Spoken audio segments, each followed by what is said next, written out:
બોટાદમાં મોટરસાયકલ પર ખોટી નંબર પ્લેટ લગાવી ફરતા યુવકને જિલ્લા ટ્રાફિક પોલીસે ઝડપી પાડ્યો છે.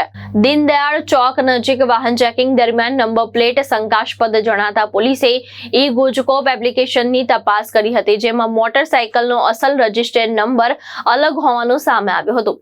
પોલીસ તપાસમાં જાણવા હોવા છતાં ખોટી નંબર પ્લેટ બનાવી તેનો ઉપયોગ કરાયો હોવાનું સામે આવતા 22 વર્ષીય સિઝાન બાવા આસિફભાઈ શેખ સામે કાયદેસરની કાર્યવાહી હાથ ધરવામાં આવી છે.